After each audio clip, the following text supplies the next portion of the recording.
There is a moment in this Robin Williams interview with Marc Maron that the entire rhythm changes. Watch this. At the time the last show aired, they said, "Okay, Richard, he wouldn't." He was kind of angry at them, and they said, "Okay, just film me doing stand up." They said, "Oh, great."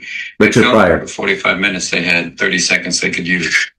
That was it. Yeah, but it was like he had everybody. It was Mooney, Sandra Bernhard. Wow.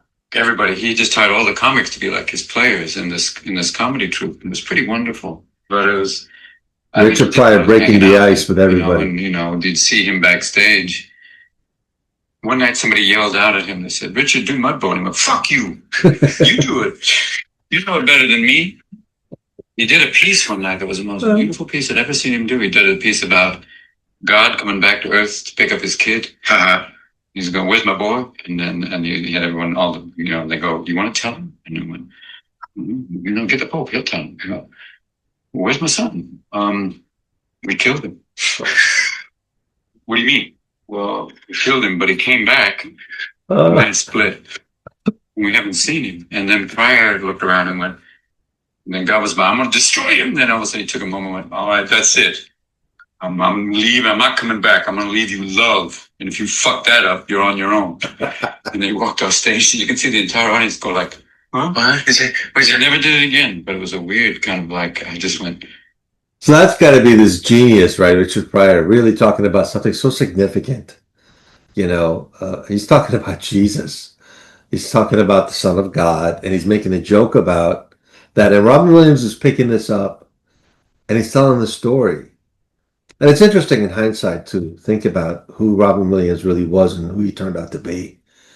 So it's fascinating that he's using this specific storyline to kind of communicate to the audience. Let's continue. The most strangely beautiful piece, and the response of the audience was like, "Ha, that wasn't a character." Yeah. That was just him. I love that kind of shit. It was wonderful. It's like those nights you see when you go on and someone says something so fucking wild and wonderful. And deep. So deep that even people in the audience are going, "That's deep. I don't even know how to respond." Yeah, exactly. Too deep. It was. Yeah, that was one of the questions I was thinking of when I was coming down here, is that, despite whatever problems you had throughout your career, that I never sense any animosity towards an audience.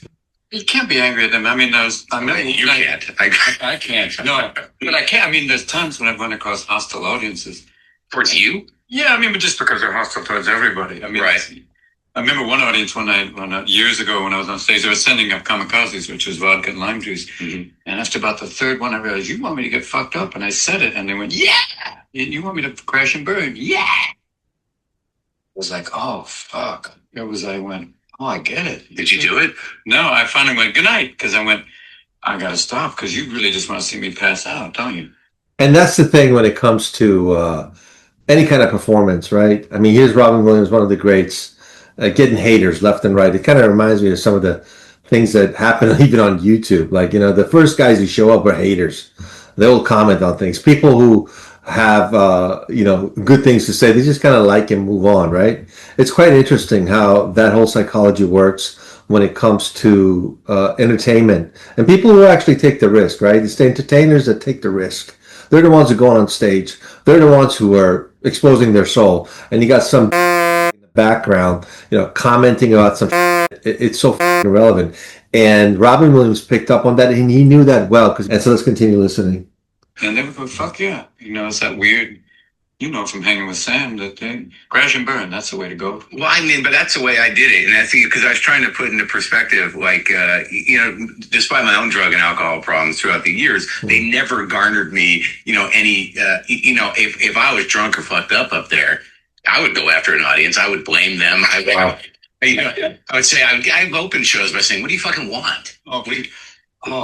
They want your soul, Mark. Jared played recently at the Civic, I guess the concert hall, Symphony Hall, Davies Symphony Hall. And he's an amazing solo pianist, and he plays his things, but he wants absolute quiet. And if you cough, he'll literally, after he finishes the piece, he'll go, "Listen, people don't cough when I play in the studio at home. Can you try it?" And he called it a failure in concentration. The Japanese don't cough. And then finally, he played this beautiful piece, and he got to a quiet part, and this woman went, and you could see him literally go like this, and then he went up to the mic again to start to tell people, "Hey, that's not cool." And someone went, "Just play it." It was like, "Dance for me, black boy." It was like, and you could see him kind of go, and he walked off. Then he came back out because he realized, wait a minute, I can't let you win. He could have, because in Italy he told everyone to go fuck themselves. But he walked out on stage and he said, okay, what do you want to hear? And they started yelling requests, and he played some beautiful, like, old standard. And then he played Somewhere Over the Rainbow, this jazz rendition, really beautifully. And at that point, even the hardcore were like, great, I love you. Yeah. And then he did, then he walked off stage. He got the first to kind of, and I think the hardcore, the people that were angry going, just play, they split. And then he did 5 encores. So by the 5th encore, it was just the people who knew, hey, and they were totally quiet. And it was so beautiful. By the end, he had kind of done the Buddhist thing of rather than tell them to go fuck themselves, he said, what do you want? Like you said, he did what they wanted. And then the hardcore, the nasty, the entitled white people who are now picketing now today, they split. And then what was left was the people who go, I get it. We're sharing this experience. But it's like, Wow. It's so weird. Well, sometimes you get an audience that's just like the gift. And then other times you get, the audience from hell. I just don't. I was just at some art show where 2 artists were on stage.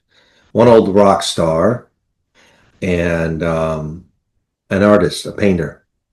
And I looked into the audience that was sitting there, about 150 people.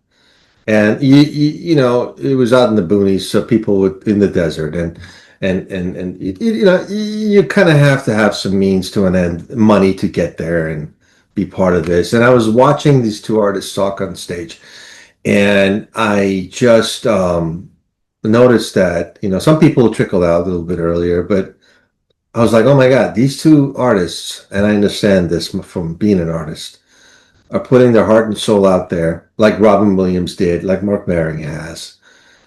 And these people who are just, they go back to their cozy, comfortable homes.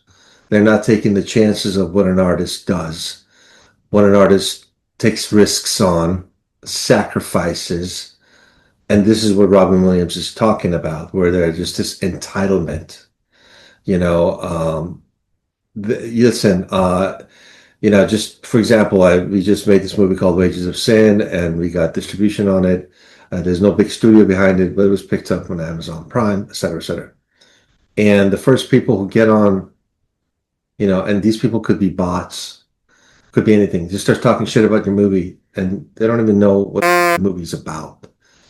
And this is what Robin Williams is talking about. And this is so beautiful. This conversation with Marc Maron and Robin Williams, it is more than a conversation. It is absolutely magnificent. And I can't wait for the next time that we're going to talk about this. Thanks for listening. If you like my show, please like, subscribe, and share. And come back and make some comments. Take care.